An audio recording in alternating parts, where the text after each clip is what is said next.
Welcome back to Bash Bros. Episode 5? Yeah, episode 5 of Notorious Pro Wrestling. So last time you were here, we had a bit of a conundrum on our hands.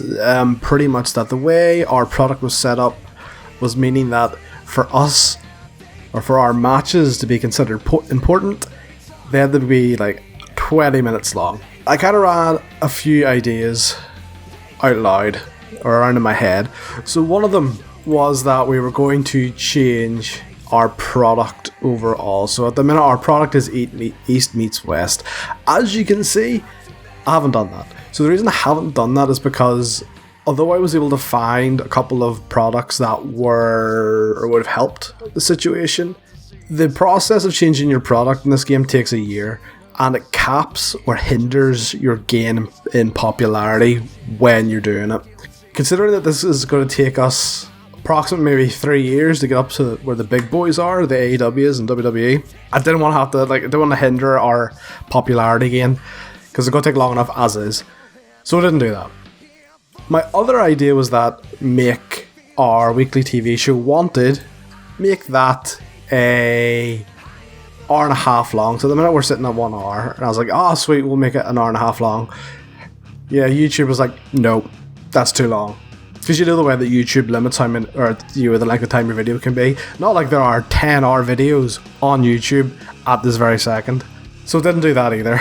So I've done nothing. I'm just going to take it. The way I'll probably book the show will be a bit different. I'll probably sacrifice one of the matches on the card to be the 10-minute match. And then that'll obviously knock the rating down on that match a wee bit.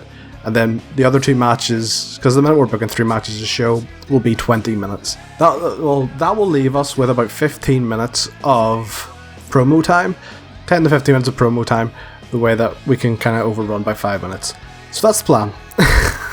It's not a great plan, and I realise that my plan to solve the problem we had is pretty much to do nothing.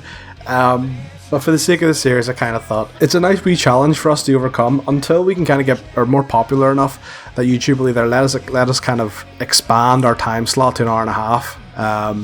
We'll just have to kind of bare our teeth and continue on through. So before we get into the stuff in the ring as well, let's talk about what has happened outside the ring.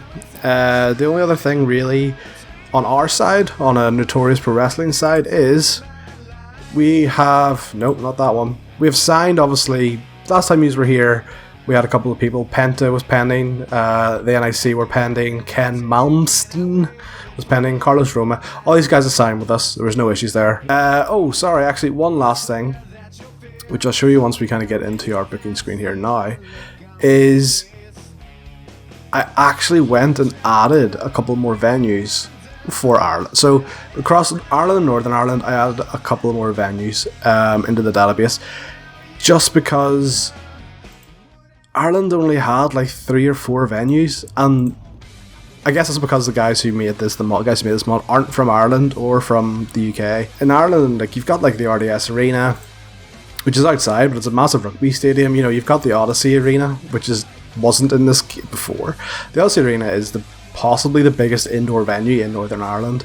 Europa Hotel was already there, but we had all these the Waterfront Hall, another indoor venue, which is usually for music and stuff, but it could be flipped around to easily be a wrestling venue. But yeah, so all these places I just kind of put it just for a bit more variety. I really kind of, instead of us being at, you know, what was it, the rugby club, the Ringside Club, every single week, you know, I wanted to actually do something that was a bit different. So for our tapings this week, we'll go to the Sunflower Public House.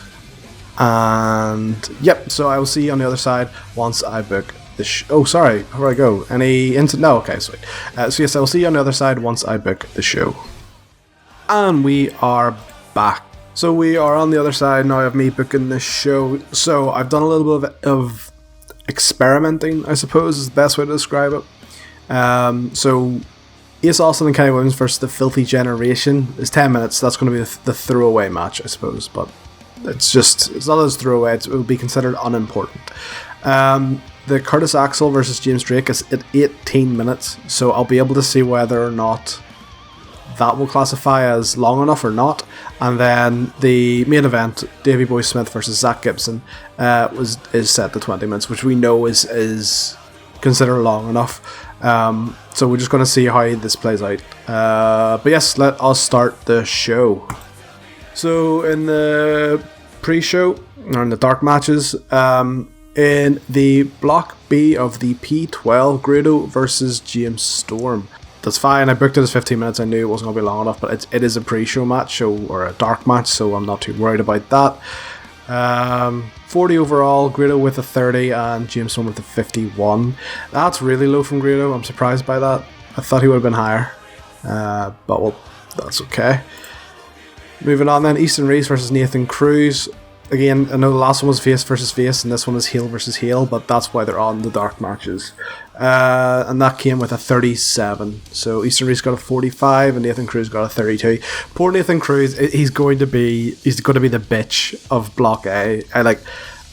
I don't foresee him, or don't foresee myself giving him a win. Like it's someone's got to take straight losses across the block, and unfortunately for Nathan, it's him. That's just what it is. So, on to the opening bout of the evening. Filthy Generation beat Ace Austin and Kenny Williams. So, in this, Ace Austin would have walked out on Kenny Williams during the match, and Stevie Boy also ran interference. Kenny had a 43, Ace had a 48, Aspen had a 30, and Lewis had a 33, and he came in at 30. Yeah. These 10-minute opening matches are always going to be crap, aren't they? Like, fine, it was going to be a throwaway match. I knew it was going to be a throwaway match. It didn't necessarily underperform. I mean, like, Aspen was the lowest, or was the weakest link, but it didn't go any lower than what he was rated his performance, so it didn't underperform, I guess, but still a bit. Well, on top of that, technically it was heel versus heel, with Ace being heel and then Filthy Generation being heel, so I'll take it. It's not great, but I'll take it. Moving on, so an angle. So Kings of the North attack and rip off the masks of Lycos and Lycos Jr. I must have forgotten to click Damien Corbin to follow a script, and he had a nightmare. That's fine, we'll live with that. Don't know why you need a script when you're just beating the shite out of someone backstage, but that's grand. This will set up for a match. This will set up a match for these guys next week on Wanted. Moving on. So an angle with Grado and Rob Lynch. So Grado is saying how he hasn't had a great start at the P12, but he'll bounce back. During this promo backstage, Rob Lynch attacks him, just calls him a joke, dancing fool. Grado carried this segment, so 40 is a lot stronger than Grado's previous segment, so that's good. So 18 minutes is still too short, so it has to be 20. Okay, now we know that. In the P12 tournament Block B, we had Curtis Axel versus James Drake with a 42.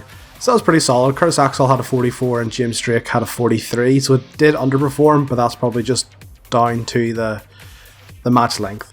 But still, 42 is decent. And then our main event was Davey Boy Smith versus Zach Gibson. So look, 20 minutes, it's grand.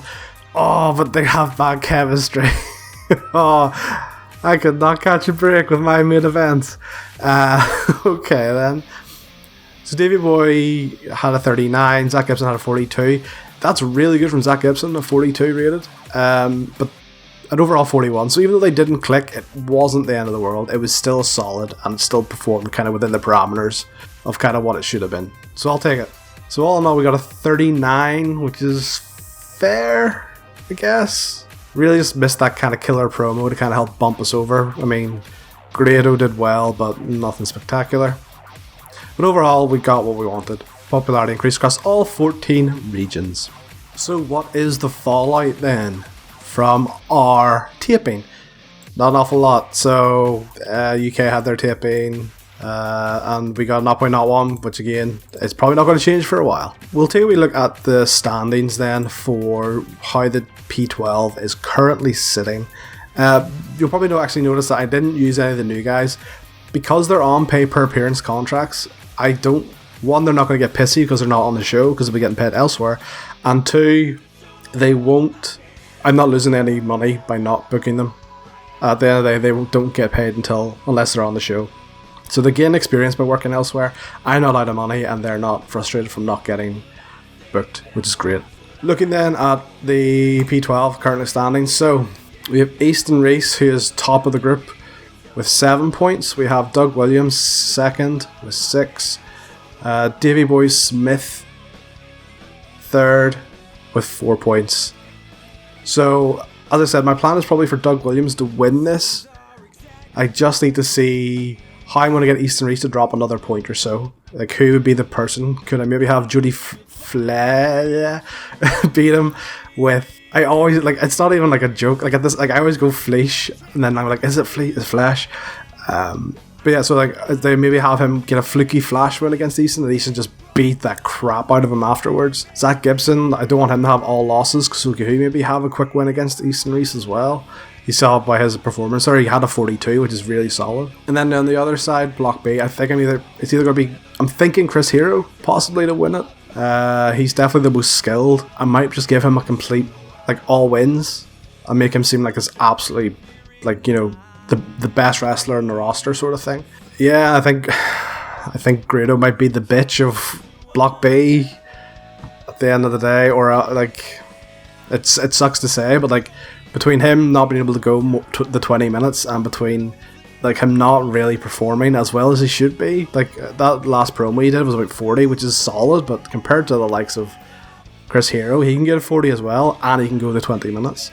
But we'll see. So that is the current standings for the P12. But that is it for this week. Next week then, to look forward to, we are going to have the Wolves versus Kings of the North in a hardcore tag match, and then Rob Lynch versus Grado in a P12 match, with one other match I haven't decided on yet. Thank you very much for spending your time with me, and I will see you next time on Bash Bros.